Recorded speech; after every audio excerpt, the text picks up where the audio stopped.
Mga baydian ang mga balita sa Visayas ug sa Mindanao. Adunay usa ka riprap project didto sa lungsod sa Compostela, Cebu. Gihimo pa lang pero nagguba na dayon. Mga og update gikan kang John Aroa sa News 5 Visayas. John, unsay nahitabo aning riprap project diha?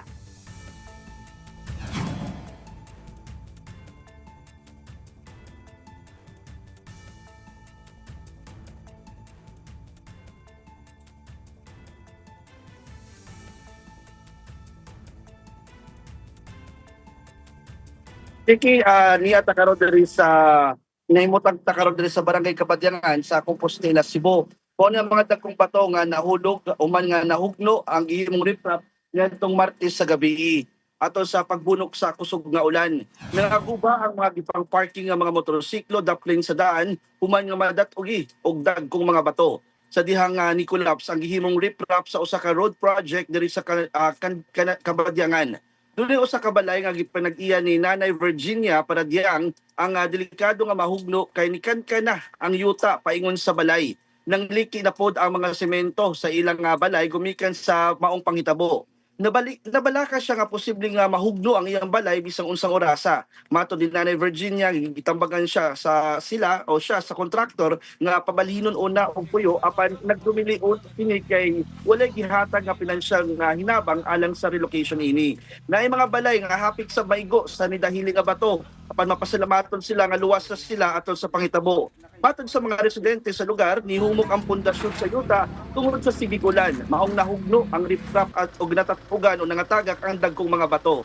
Siki na matikdan sab sa mga residente nga substandard o di polido ang gihimong riprap sa nagpadayon nga road project sa DPWH din sa Compostela. Wala day mga bato o kabilya ang wala gigamitan og kabilya ang og ipatong-patong lang ang mga bato o gibutangan lang og semento. Pero sa gibutang sa DPWH project billboards walay nakabutang nga project cost o pila ang gigahay nga pondo alang niining proyektoha. Blanco usab ang project details labi na kung kanus-a nagsugod o ang kanus-a ang target na makumpleto ang maong proyekto. Matod sa barangay, nipasalig ang kontraktor nga tabangan ang mga apektadong pamilya. Labi na si Nanay Virginia aron mabalhin sa mas luwas nga lugar ang nga kapuy-an. O ingon man, ang pagpalit og bag-ong mga motor sa mga tag-iya sa mga nangaguba nga motor human nga madat-ugi og dagkong mga bato. Siki gisuwayan pa nato og kuha og habig ang DPWH ug ang kontraktor kalabot sa maong proyekto nga usa ka national project. Apan gipatawag na sila ni Governor Pam Baricuatro. Gipaimbestigaran na usab ni Governor Baricuatro ang proyekto sa Provincial Engineering Office. Siki. Daghang salamat kanimo John Aroa gikan sa News 5 Visayas. Mga bay, adto sa Davao na adidto si Vice President Sara Duterte sa usa ka business event. Gitubag niya ang pipila ka mga issue sa nasod karon. Live nga mobalita kanato si Bril Montalvo gikan sa News 5 Mindanao. Bril, go ahead. Chiki, personal nga mitambong si Vice President Sara Duterte sa usa ka Agri-Trade Expo ug usa ka business event nga gipahigayon sa usa ka dakong mall diri sa Lanang, Davao City kaganihang buntag. Human sa aktibidad, miatubang sa mga media si VP Sara ug isa-isa nga gitubag ang mga pangutana mahitungod sa isyu nga gigalambigitan sa nasod. Gibangutana kini kung unsang iyang reaksyon mahitungod sa pag-resign ni House Speaker Martin Romualdez sa pwesto kagahapong adlaw ug tubag ni VP Sara wala matod pa siya reaksyon mahitungod niini. Apan dungag ni VP Sara aduna lang siya reaksyon kung unsa matod pa ang ginabuhat karon ni Presidente Bongbong Marcos. Sumala niya, dili dapat ginatugta ni PBBM ang mga kongresista nga muhawa sa nasod ingon man mag-resign sa pwesto para takasan ang mga accountability nila may tungod sa budget sa gobyerno. Wala sab matod pay mensahe si VP Sara sa bagong House Speaker karon nga si Congressman Faustino D. III. Apan giingon lang niya nga maayo kini nga tao. Napangutana pod si VP Sara kung unsa ilang nahisgutan kagahapon atol sa pagbisita niya kay Senator Rodante Marcoleta sa Senado. Apan sumali ni VP Sara, mas maayo kung si Senator Marcoleta na lang ang pangutanon mahitungod niini. Nagkomento sab si VP Sara sa pag-ilis karon og liderato sa Kamara o Senado o sumala niya wala matud pa stability sa tanan mahitungod sa mga government institution tungod sa ilang abuse of power.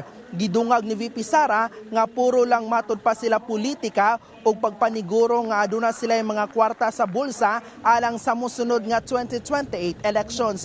Human sa aktibidad ni VP Sara diri sa Davao City, muadto dayon kini sa Tacorong City sa probinsya sa Sultan Kudarat aron mutambong sab sa cityhood anniversary niini og selebrasyon sa Talakudong Festival 2025 sa lugar.